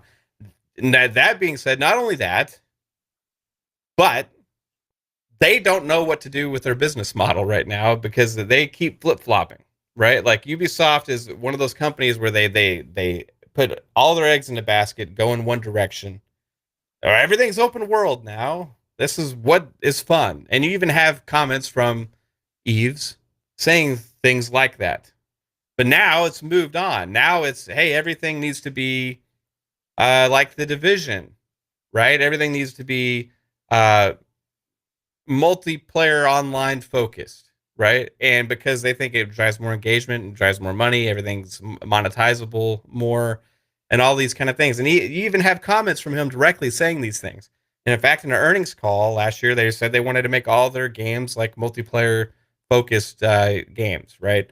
On Wikipedia, you even have a quote from Yves Guillermo saying that they kind of think of themselves as a pre-division and a post-division company where with the kind of games that they want to make. So it seems like as an identity, they're in a little bit of like, they don't know what to do, right? They're trying things. You see games like X Defiant get greenlit and tested and can't say what I think about it, but read my face. Okay. So the games like X Defiant get greenlit, right? You see games like Skull and Bones, like it keeps getting reset, right? You see Assassin's Creed now is going to be a multiplayer thing, right? With Assassin's Creed Infinity. All of these different things are happening. And then you also have the Clancy brand. Rainbow Six is now Aliens. And there's no more Splinter Cell games because they probably don't know how to monetize it or make a game that fits with their model, right? Far Cry 6 could be potentially the last big single player focused Ubisoft game. We don't know right now. I think there's a lot up in the air now. With that being so important to them, figuring out how to make money, maybe it's because they're not doing as well as some of the other publishers out there with some of their models. They have the Uplay thing out there with $15 a month and stuff. I don't think it's really successful for them. I haven't seen any touting of numbers from them about subscriber base and stuff like that, like you do from Game Pass and other things, you know. So maybe the situation has presented themselves where it's just right to where they would actually consider being purchased now because of the market and the value would be good enough to do so. Now, from Xbox's perspective, you'd be getting a lot of things that check a lot of boxes that fit perfectly within the Xbox ecosystem. And that's where it makes a lot of sense. Pong. Ubisoft. What are your thoughts on Ubisoft? Huge. Like you, I think this is the one that's kind of laying in the background a little bit. With people again, just to remind everybody, so people got here late. We got 75 people in here watching me, Mav, do this crazy off the cuff show, right? Totally unplanned, unprepared. Yeah, we're not prepared. Yeah, no. I'm never prepared. No, neither. Again, this is how Living Split Screen goes. So this is shameless plug for Living Split Screen, but this is how it goes every week. So I think it is one of the ones that is kind of laying in the shadows because again, people when we're talking about there's a ton of companies, right? We could do Bandai Namco, we could do all these other companies, but I don't think they're big enough to get the talk of a monopoly going. I don't think that would do it. I don't think Sega would do it. Because Sega's not the Sega of old anymore. People would be like, wow, that's pretty cool, but it wouldn't be like, oh my God, I can't believe they got Sega. What are we going to do? This is monopoly. We got to stop them from dominating the world. Look, that's not going to happen with Sega. As much as I love Sega and I am a Sega freak, that's not going to happen. So again, when we're just talking about this handful of companies that could potentially do this. So Ubisoft, I think, is the one laying kind of in the background. Think about this, man. Ubisoft, this is where it gets kind of crazy when you start thinking about this stuff. Yep. Ubisoft has 19,000 employees. Wow. They have 40 studios. We're not talking teams.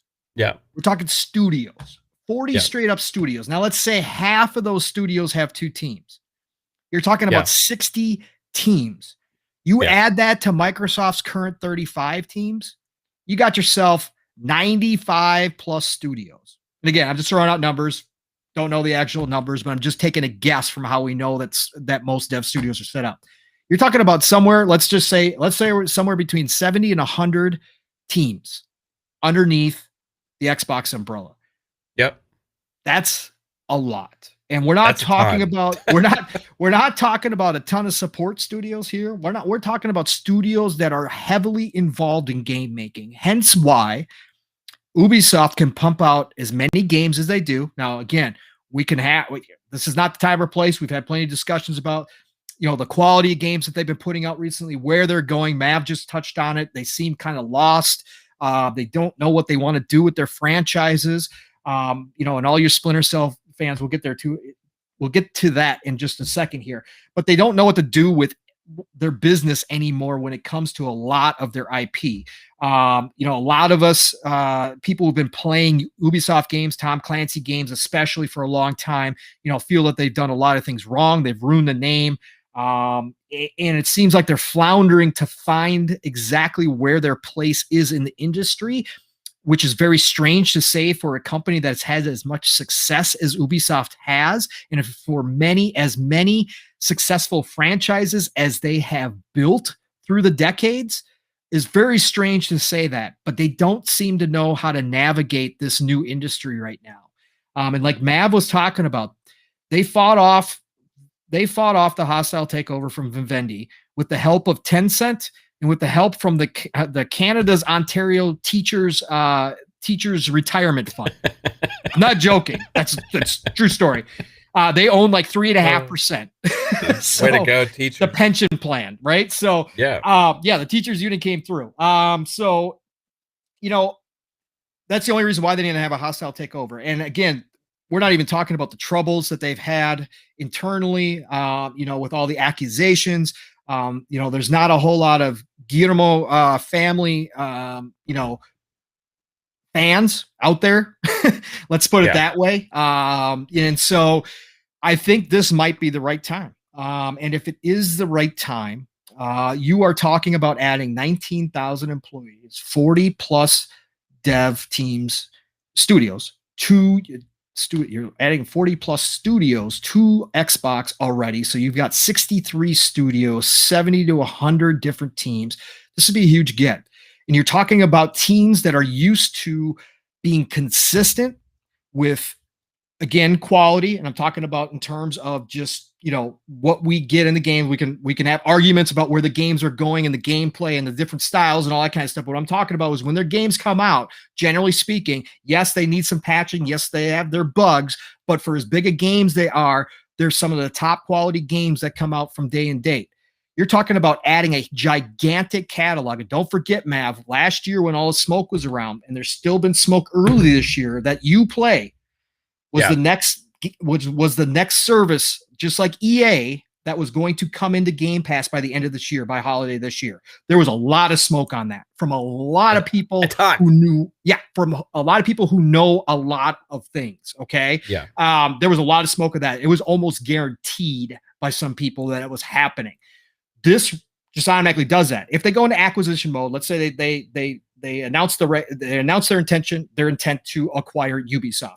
That does not mean Uplay has to wait to come into Game Pass. That can still be a deal that cuts. Business as usual. So Microsoft, at the end of the day, Xbox can cut them a check for Uplay because they're basically paying themselves if they get the acquisition done. So it doesn't matter, right? So they can make that deal and still get Uplay into Game Pass by the holidays, which would be a huge get. But then you're talking about, if this acquisition goes through, you're talking about the entire catalog plus every single one of their new games, which they have been so consistent putting out. They were one of the biggest, they were basically the only one, but they were one of the biggest ones to win when these current gen consoles came out. Why? Because they had their games ready to rock and roll. Now, again, there was problems.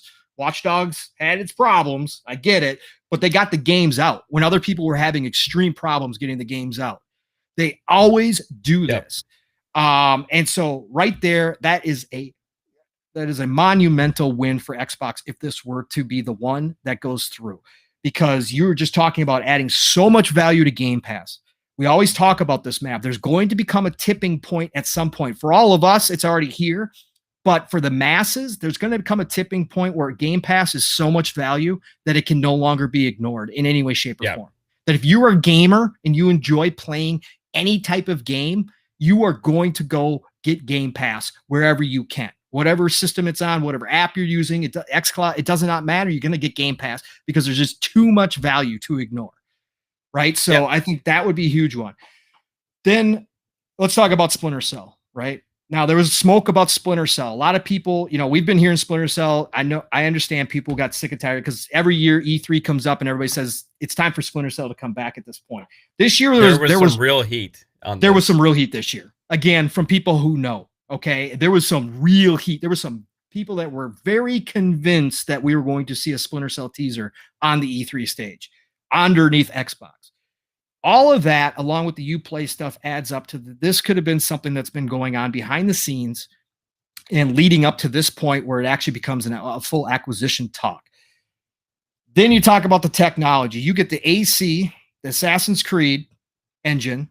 You get the Snowdrop engine, one of the best that engine's amazing. Engines out there. Again, not putting it above Unreal, so don't let me go crazy. I'm not putting it above id. But I'm talking about for open world stuff.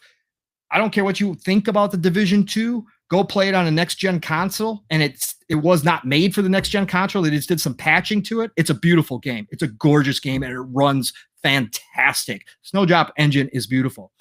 We also know that they've signed deals. They've got deals for Star Wars. We know that they're making a Star Wars game on the Snowdrop engine.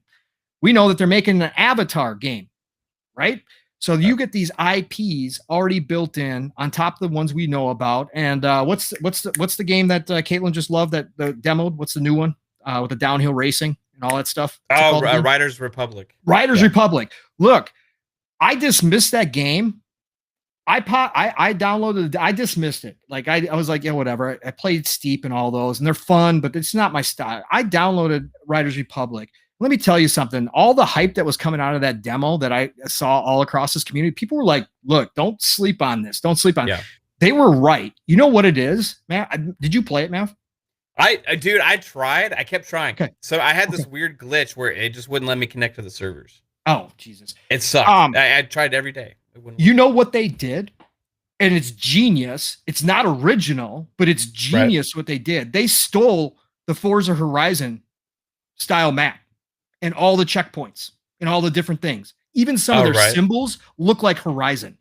And all they did was turn it into, an extreme sports game. Yeah, extreme sports game version of Horizon. And that's why everybody liked it. Well, as soon as I started playing, I'm like, this is freaking Extreme Sports Horizon. I'm like, that's what this is. And I'm like, it's genius because everybody loves Horizon. Of course. Look at this.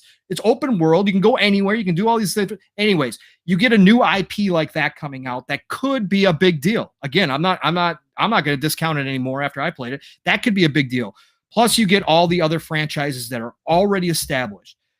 But then you got Splinter Cell, and there would be no bigger moment that if this was the deal, that after the deal is finalized, they have a Splinter Cell game ready to show, ready to rock and roll, exclusive to Game Pass, exclusive to Xbox. Dude, that's how you move things, because there is still a big fan base, and it may be niche, but I can guarantee you it's in the millions of people who want a new Splinter Cell game. And that would move. That would move people right there on top of all the other stuff you're giving them. So Ubisoft is great for a lot of different reasons. Like I said, I think it's the one that's in the background. But, I don't look at the hostile takeover as indicative of where they are at right now. That was a different time for them. I think right now could be the right time, and that could be the play here for both parties involved. So I think it's got a lot of potential. Again, there's just so much with Ubisoft.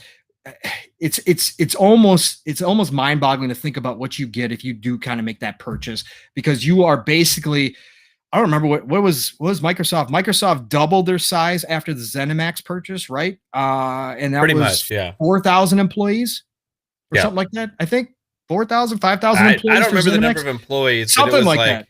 The number of studios pretty much. Yeah, you're talking about you're talking about doubling your size again plus some. if you make this move to Ubisoft, right? So this would be again, as we talk about all these, this would be another ground shaker, right? It doesn't have like if this is not Assassin's Creed in its prime. It's not like Splinter Cell when it was at height of its popularity. It's not when the Tom Clancy series, again, outside of Rainbow Six, which still has a gigantic following. Rainbow Six has done very well for them, but it's not at that peak moment of Ubisoft. So it doesn't have that Grand Theft Auto style kind of explosion or the Red Dead, that impact. But just from sheer volume of what you're getting content wise and potential wise, Ubisoft is probably one of the, if not the biggest out of this bunch. So I think it would be a great move. You got more to add to that, Matt? Yeah, I do. I want to get to the super chat real quick too. Is another $5 super chat from Drawn TJ, who said, if Xbox doesn't buy Take-Two and just makes deals with them, then I think they definitely get WB and Ubisoft. Yeah, I guess like Take-Two would be the biggest one out of all of them, right? Maybe, I don't know, who's worth more, Valve or Take-Two? Take-Two? Take-Two. Yeah. Valve you would pay a lot for, but it wouldn't be Take-Two money. Their value is like around $4 billion, I think. Oh wow, that's like way lower. Yeah. Yeah, but it'd be on future, right? It'd be on futures because of Steam. So that's where the value would go through the roof. You'd probably wind up paying somewhere in the 20-25 range for Steam, I think, overall. So right. And then another $5 super chat again from John TJ, just hitting it up like crazy. He says, everyone hit that like button. So that's a good time. We got 95 people actually watching right now. This is an impromptu, just fun thing Nico. we do, but Nico, you're right. Beyond Good and Evil is there. Yes. Mav talked about Skull and Bones. You could bring these franchises back underneath the umbrella Xbox again, giving them stability, giving them all the resources that they need, and just letting those studios go do what they want to do. They wouldn't have to have that same culture that they've had under the Guillermo family. And that's why I'm saying you could save the Tom Clancy franchise. You could bring that back to life. You could bring back Splinter Cell. But then these games that we've seen out there that is kind of drifting because of Ubisoft's kind of own lost ways, and they don't know what they want to do, those teams could be just allowed, look, you guys don't have to worry about that crap anymore. Guess what? That's all over with now. Just go make the game you were going to make. Go make it. Come show us when you're ready and be done with it. And that would be fantastic for all those teams out there that are like that right now under Ubisoft. Yeah. 100%, man. And hey guys, if you like what we're doing here, we have a show tomorrow night. It's called Xbox Ultimate Podcast, where for those of you that aren't familiar, every Friday night we have a great panel of people. We do the show at 9 p.m. Eastern time, 8 Central, and we have a blast just having fun talking about Xbox. We have our show tomorrow night, usually not live Thursday nights. We also have another show on Wednesday nights where we talk Marvel, DC, and stuff, but this is an impromptu thing right now because of all the heat going on today. But yeah, it's just a crazy the turnout because I sense the community is excited about this possibility right now, right? That's one of the reasons I wanted to go live with this, because like there's just so much to talk about right now, because we think we're on the cusp of something. We think there's a reason why we're discussing this. We think we're actually on the cusp of something. We think the potential is there. We think something is going to happen. I just don't know which one of these things it is, because there's rumors all over the place that make sense for a lot of these different companies. Ubisoft in particular, for me, right? Old school Xbox gamer, it checks so many boxes, right? So if I was Xbox going out there trying to pick a company that you're going to have to overpay for, right? All of these companies you're going to have to overpay, and knowing that it's for future investments, right? That's just the way the market is right now. These companies are going for double their value, right? If you were to have to make that decision right now, I think Ubisoft makes the most sense because of the IP and what's going to bring people into Game Pass, which is what your primary goal is to get subscribers into Game Pass, is popular IP that is going to be potentially exclusive on that platform and in that ecosystem. And when you talk about Ubisoft, not only do they have the IP, but they also bring out the games. They are bringing games every year, multiple titles, right? That is something you need from somebody that you're spending all that money on to recoup the investment of your investment, and also to grow your subscriber base, because Yep. what is going to grow subscriber base is when the new Assassin's Creed comes out. It's when the new You'd be almost CLoWnZ game comes guaranteed out. 2 to 3 games per year. Almost Yeah. 2 to 3 games per year dropping into Game Pass to add to what you already got. Two big games. It's insane, crazy. right? Yeah. And there's and they have IPs that run the gamut, like For Honor. You can't, let's not forget about that one as well, right? So there's just, they have so many different things. Rayman, you know, you're actually bringing in stuff, raving Rabbids, right? The Rabbids, you're bringing in stuff not only for all different kinds of gamers, right? They got the shooters, they got the adventure games, right? They got their more kid-friendly games, right? Then they got like old school games, like bringing out the nostalgia of like Prince of Persia, things like that. You know, there's a lot going for that, and if you make that deal, it's going to have quick turnarounds for Xbox. And in fact, I would say, as far as games wise, like you're getting more things that are going to attract people to subscribe to Game Pass, and even maybe some of the other bigger companies. Drawn TJ again with $5 super chat. He says that's the point, because that would make Sony put Game Pass on PlayStation console war over. And if you want to talk long-term goals, right? Long-term, Xbox knows that Nintendo or Sony does not want Game Pass on their platform currently. Phil actually came out and said that right in an interview. But he also did say that they would love to have Game Pass on everywhere, but only if it's the full experience. They're not willing to sacrifice on that experience to get Game Pass on a platform. So the only way of making that possible, which is a realistic goal for them, is to actually have enough IP on there to where it becomes a necessity for the people that own that product.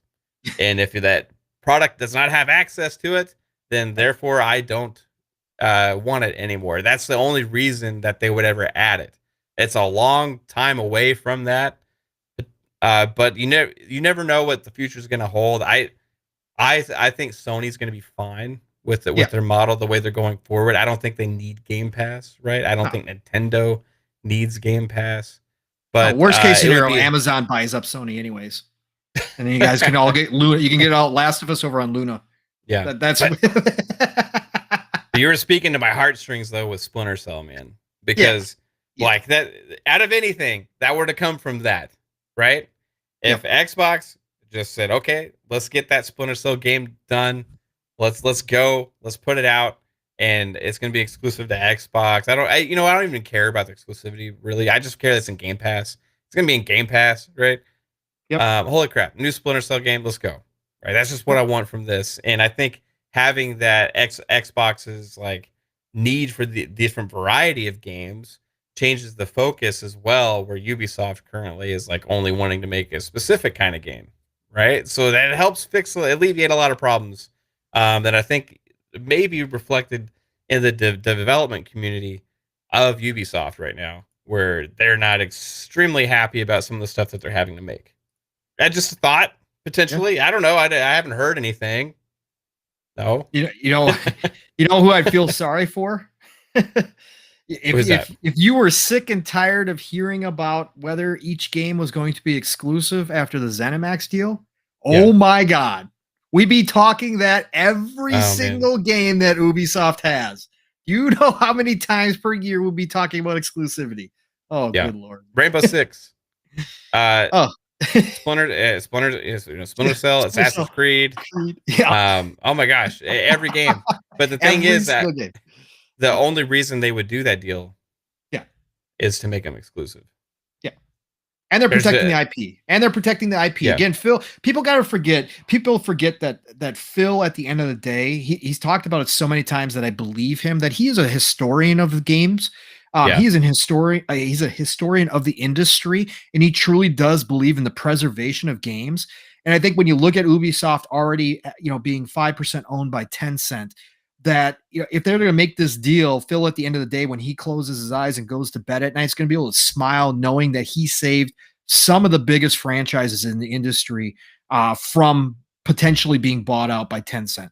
And I think that really does go into some of his line of thinking. And I think he's got Satya on board of this too, that they're going to be the caretakers of a lot of these IPs when it comes down to it. And if there's a potential that they're going to lose them to somebody like Tencent, who will bastardize them even more than currently what's happened underneath Ubisoft, but to the point of just mobile or whatever the hell they want to turn them into, casino games, that I think that Phil will step in and make that buy to say, no, we're going to save these IPs and future generations will be able to play them. I think that's where some of the decision comes in. And here's where that comes in. Like people may say that, oh, that sounds crazy, but like, okay, you got to put yourself in somebody like Phil Spencer's shoes, right? Okay, you got Microsoft's bankroll behind you, right? They're behind what you're doing. They have seen what you're doing is working. They're trusting. They are actually coming out publicly and saying, we are all in. That is words from the CEO of Microsoft himself saying, we are all in on this, on gaming, right? Knowing that you have the full support of the company like Microsoft, like Pong said, $2 trillion, right, behind you, and you're growing a subscription service that all of a sudden Microsoft is behind, right? And you know you got, okay, now I as Phil, if it were me, right, I'm looking at what do I want for our platform, right? Yep. What makes not only the most sense, but what's going to be the best fit, and what does he want? What does he think is going to be the best? And if it was me, I would go with where my heart is at times, right? Like, it's just in human nature, right? Yep. To make those kind of decisions. And it's not foolish to think that somebody could potentially pitch things that they think would be best for the company, that's best for them, and that they actually enjoy themselves, like Ubisoft games, right? Yep. And I think it would be the one time where I think Microsoft does actually change how the company is currently running, because I think they actually honestly go in there and say, hey, look, we know you guys didn't have, you didn't know where you're doing, you didn't know where you were going with this stuff. There's a lot of games of service talk, all that kind of stuff. Look, go make the game you want to make. If you want to bring back Assassin's Creed to the original ways, make Assassin's Creed to the original ways. We're cool with that. Don't worry about that. Yep. I think that'd be the one time. It'd be great. It'd be fantastic. And if you guys, if people don't believe that either, all you got to do is look at interviews with people like Tim Schafer, right? That has gone on to say things about the way that Xbox has handled Psychonauts, Psychonauts 2, and the development of that game. It has not interfered in whatever way. In fact, gave more funding and allowed them to create more of the vision that they originally had for the game, and made it even better, which is now one of the highest rated games of the year to release. Right. So hey, lots of good things about the possibility. Now, the scary thing is, when you talk about acquisitions and stuff like this, like, you never know what's going to happen in the future. No, like Microsoft has changed. Could it change again for the worse? Yeah, it potentially could. Certainly could. But so could any company, Sony and like Nintendo right now. They could bring back Donnie D. Jesus. Yeah, let's bring the Don Matrick era back. Let's go. Yes, Don Matrick time back in Xbox land. We want to Connect 3.0. Let's fucking go. Yep. Right. let's get Kudo Sonata up there on stage and see if he can get it right this time. Yep. Let's do it. Now, Pong, you want to play offline? We got another console for you. Xbox 360. Go buy one. Oh my God, he's awful. No. Anyways, yeah. Did we miss somebody? Okay, so we went through. Yeah, I think there's one. I think there's one more. Okay, what was the other one?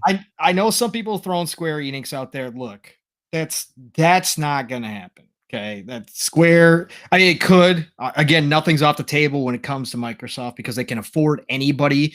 But Square is not gonna happen. Okay, let's just put it that way. I don't think they mix business wise with what Xbox is going on. So I don't think that happens. But we've heard Phil talk plenty about the East. We've heard all the talk, all the moves that they made. They're trying to get into the East. They're trying to get in the Japanese market, the South Korean market, now the Chinese market. There's the Indian market. Oh, I know where you're going with this. Yeah. Okay. So I think there's one company left that fits the mold of an Eastern company that would create the talk of a monopoly. It's borderline, but I think just because, again, just like we were talking about Ubisoft, with the sheer amount of IPs, this company would push people to talk like that. And with the success that they've had recently, I think that makes it even more of a talking point when you think about it. Capcom. Capcom. Oh, that was out of left field. Okay, I thought you were going somewhere else with this. No, okay. Right on. No. Capcom, I think, is big enough to create the buzz, just because, again, of the IP that they own, but because of the success they've had recently. But when you're talking about iconic franchises, Capcom owns a lot, right? And I think that it would make a lot of sense that if Phil and his team are going to make a gigantic splash over in that market, they got to go bigger. They got to go home. Now, there's a couple other middling, like I talked about earlier, Bandai Namco, one of my favorites. Again, that's high on my list. I want Bandai Namco. Would be one, but I just don't think from a volume size, again, from what we're talking about here for this specific smoke that we've been hearing today, it doesn't fit. I think Capcom is the one. Look, to get the Resident Evils, straight up, you could end it right there just to have that conversation that the Resident Evils are going to be in Game Pass day and date. That's huge, especially with the comeback that they've had, right? And then you've got all the other IP, and they've got a ton of IP just sitting there waiting to be made too. I think Capcom is a dark horse here. I think it's one because you got to remember, not too many people know, but there was stories back in 2018 that there was a deal on the table for Capcom, that it was actually about to be signed. From who? For Xbox? From Xbox. Yeah. Xbox had a deal on the table. This is when Capcom was talking about possible bankruptcy, right? This was before the resurgence. This is before the remake, the Resident Evil 2 remake, all that kind of stuff that kind of They were talking about bankruptcy. Xbox was stepping in. They had a deal on the table. It fell apart, but it was ready to be signed. Supposedly the paperwork was done. So all that's been laid out. The only thing that's going to change there is the numbers at the end of the day. And what does Microsoft have? A lot of numbers. Okay. So that doesn't matter anymore. Right. So that's no big deal. So a lot of that initial, because again, now we're talking about an Eastern company. We're talking about a Japanese company. So business is done differently. Yeah. It's not the same as the old days culturally, but it's still got a lot of that culture ingrained into the business, but they've already made those inroads with Capcom. And I want to point this thing out too. Not a lot of people saw this. It's kind of flown on the radar. I'm actually going to talk about this on Living Split Screen on Saturday because I thought this was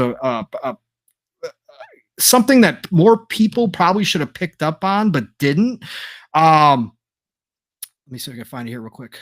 Sorry, I had it. Okay. Capcom's Sony just hired Capcom USA CEO Kichiro Urata.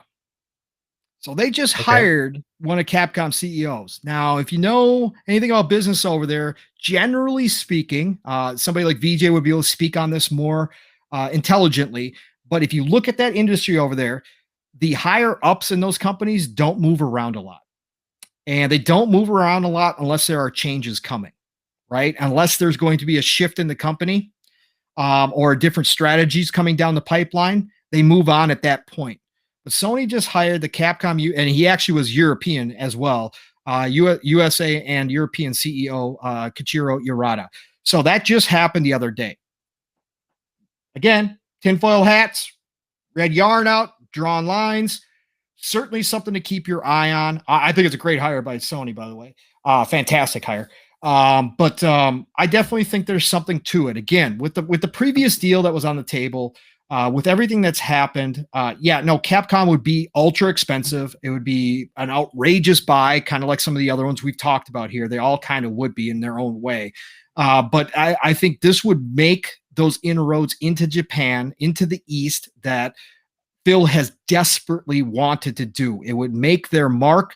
Then you throw on a Kojima deal at the VGAs, and you got yourself a pretty big powerhouse move into that area. And I think it would solidify a lot of what they've got going on over there. These facts are out. Some of the stats are coming out of Japan. The series consoles are selling better than the Xbox One ever did. They are exploding. If you looked at the charts over the past like 6 months, that chart has gone in a very, very upward way. So again, I think this would definitely do even more for that over there. So that's why I brought up Capcom. What about you, man? You got anybody you're holding on to? Maybe? Oh man, we talked about Sega a little bit. Yeah. Yep. Right. And that's just the ties run so deep there, that for me, it makes a lot of sense if you're to go out there. Now, is it possible? That's the thing. I don't know. These Japanese companies, it's a little harder, right? To make these deals. It's possible. But it is a little harder to make these deals with an American owned company, right? So I think if I was to pick one out of the Japanese market that I would want, I would say Sega, just because of the treasure trove of IP, but also selfishly, they have Creative Assembly, who has made the Halo Wars games for Xbox. I'm right here with you. So and there's a lot of things you get with Sega that people don't even realize, right? Things like that. You're getting they make a lot of PC games, like Company of Heroes as well. Yep. Right? Yep. So you're getting a lot there with Sega, besides just Sonic. Right, and what people mostly think of with Sega, I think you could bring back the whole Virtua series, right? Like a Virtua Fighter, Virtua Tennis. There's so much potential with Sega. Well, you get the Atlas catalog, which fixes your RPGs. Yep. The JRPGs thing strong. They're even also Demon Slayer, which is about to come out, is being published by Sega. There's so many different things that come from a deal like that it would also talk about bolstering the Japanese market. It would bolster the Japanese market, but also add to the Western market and also the PC market as well. So Sega adds a lot to, it checks a lot of boxes. Just the thing is, got to make it work. And there's been possibilities of we've heard restructuring things with Sega, separating their businesses into different groups and stuff like that. I don't know all the details. I remember something about, separating the arcade business from the this and that, so I'm not sure what's all going on with Sega. But if anything's possible, Sega would be absolutely amazing. John TJ had another $5 super chat too. And he said, "You beat me to it, Pong, before he could put in a super chat." I think is earlier when you were talking to about Capcom. Capcom. So, yeah. It's just, dude. Here's the thing. Something's going down. Whether it's in the next week, whether it's in the next few months, whether it's just one development company, maybe like Crytek, right? Yeah. Or whether it's a big publisher. There's the moves being made from Xbox right now to grow the Game Pass platform. And hey, this is a lot to take in, right? Because we made, I think, valid cases for several big publishers. Yeah. Right. Correct. And those cases are being made by lots of people online in reference to these rumors that have just sparked up today. Yeah. They've been dormant for a while. They have. Something's triggered this. Yes. Something that I haven't seen directly. And Mr. Matty Plays called it out and said this is exactly what happened right before the ZeniMax deal. Same thing. We started hearing all this smoke out of the blue. And of course, nobody knew it was ZeniMax. Nobody guessed it was ZeniMax, right? Yeah. Nobody knew it was that big, but the smoke started. And this is exactly what's happening here again. Next week could be a big week. It could be 2 weeks from now. It could be at the VGAs. It could be, it could be any time. It could be, who knows? It could be a Tokyo Game Show if they're buying an Eastern company. They could save it. So it just depends. And again, it depends if it's public, if it's private company, that affects things a lot. Private companies, they can keep it secret pretty much as long as they want to. Public companies, as most people know, there is a time frame they have to disclose it within. I believe it's been, I've been told it's 14 days. If I'm wrong, but I believe it's 14 days they have to disclose it. So, again, that shortens the time frame.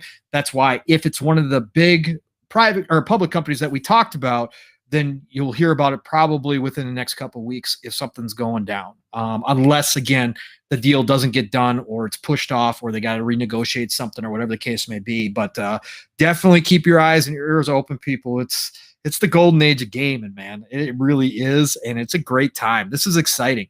And this is good for the industry as a whole. I know people hate, a lot of people hate the acquisition talk and talk about the consolidation as being bad. Look, it's not bad. It solidifies when you go underneath a company like Xbox, you are solidifying all of your teams. We just saw Arcane Leon launch a Game of the Year contender that might never have been made had Xbox not purchased ZeniMax. That company was on that portion of the company, that team was on the chopping block. And Deathloop might have gotten moved to Arcane Austin to get finished, or it might have been scrapped. Right. And that's the reality of this industry. This industry is high risk, big money. And if you don't have the war chest, it gets even riskier. And one false move can cost you a lot, and it can cost an entire company. So that's why acquisitions are good for the companies that want to do it. I'm not talking about hostile takeovers. Hostile takeovers are a whole different thing. I'm talking about the companies who want to be purchased for whatever reason, financial, managerial, whatever the case may be. It's a good thing because they get protection for all those employees who are feeding their families. And this is a cutthroat industry. So when you get underneath an umbrella like Xbox, it's good for a lot of people.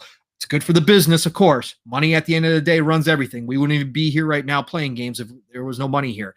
But at the end of the day, it also helps out a lot of humans.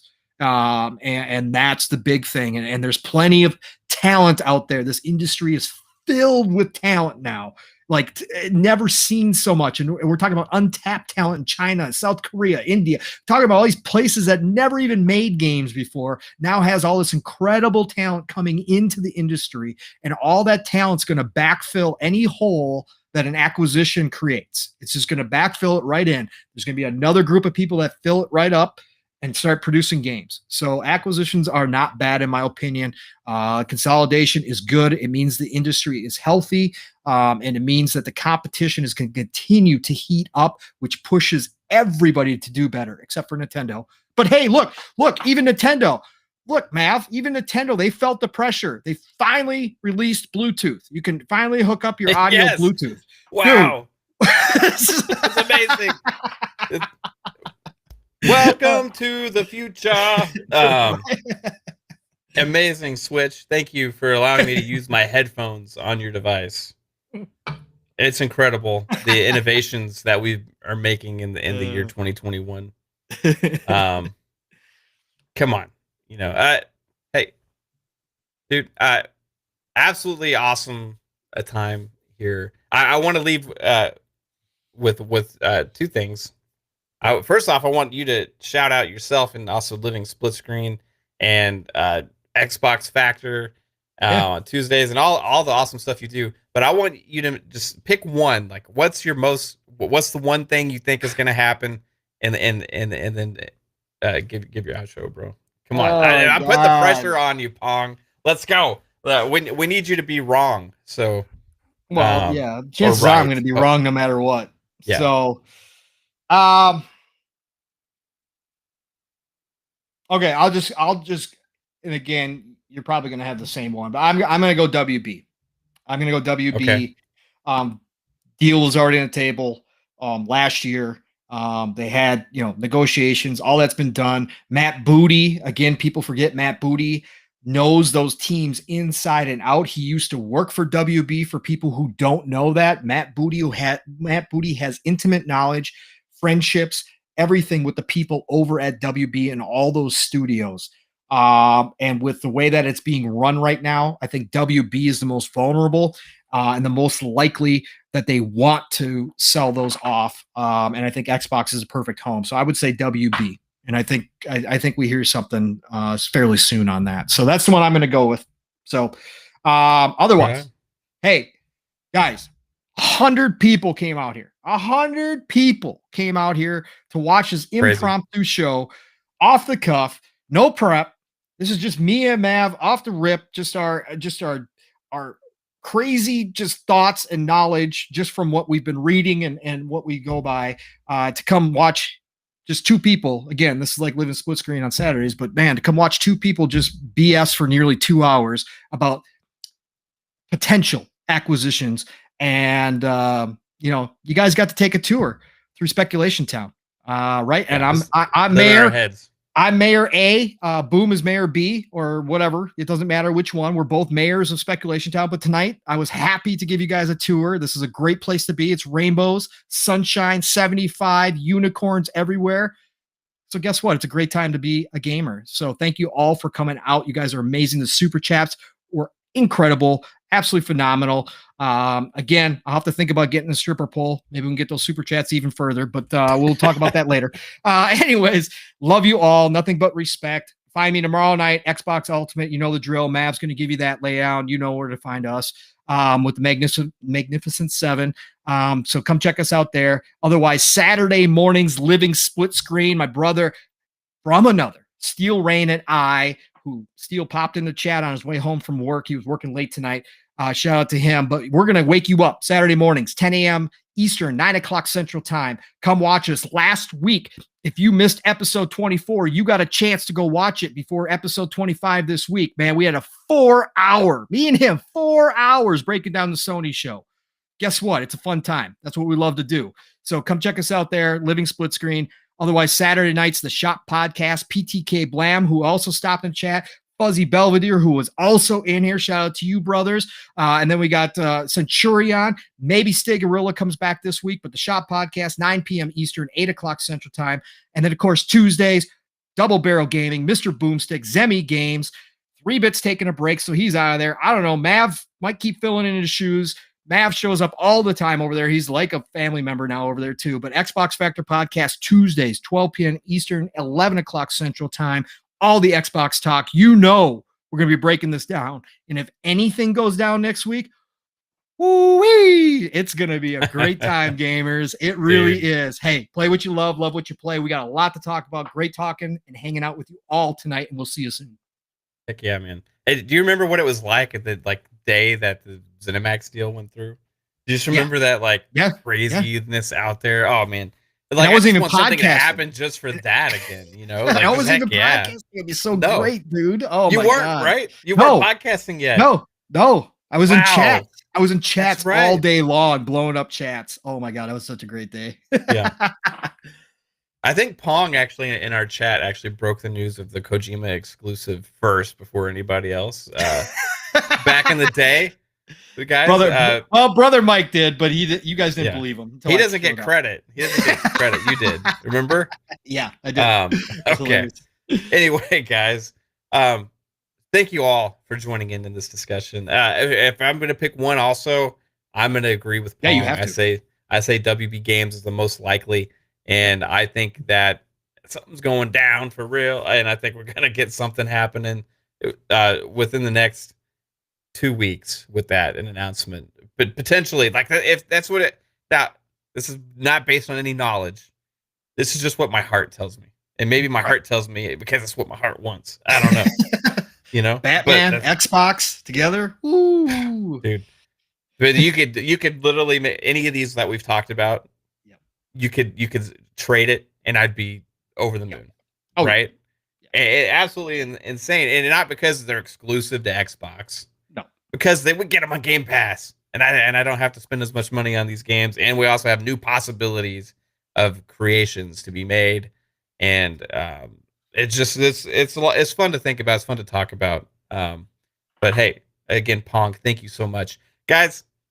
Friday nights is the night for Xbox Talk, Xbox Ultimate Podcast with Pong Soul and the rest of the Magnificent Seven, including 3-Bit, Psychonauts, Lady, Kaitlin, AssassinLupa. I'm hoping I'm not missing anybody. But we are a couple down right now. A couple members are taking a little hiatus, a little break for a few weeks because they need to get some stuff taken care of and all that stuff. We're gonna have a fun show though tomorrow with 2 guests. We got Jasper joining us tomorrow, as well as Obi-Wan. So that's gonna be a lot of fun. We're gonna talk maybe some more about some of this stuff and whatever else. Maybe something's gonna happen by tomorrow. Maybe we'll hear something. Battlefield delay. You know, Halo beta around the corner. There's gonna be lots of fun things to talk about tomorrow night. So tune in for that tomorrow on this channel at 9 p.m. Eastern. Then again, like I said, Fun Pops Wednesdays at 10 p.m. Eastern. Marvel, DC, fun Star Wars, all that kind of stuff. We're going to talk about it all Wednesday nights. And also, we have one more show coming. I think it's going to be on Saturdays. It's been in the works. My wife, my graphic designer, is down right now. She's still sick, so we're gonna get things cooking on that. Kaitlin. And that'll come soon. I'm gonna put all the information out there. Chat, you guys rock. So many amazing people. Love you all. Thank you all. Thank you all the speculators and channel members that hang out with us all the time. And I will be streaming shortly here after the show. I'm gonna be playing something you will. What else on stream because that's what I do. So if you want to hang out and you want to talk more about this stuff and just while I'm playing a game or whatever, I'll be here probably in like half an hour or so playing something on this channel. So thank you again, guys. You have a good one. You take it easy. And Pong, you rock. Thanks, dude. Later, all.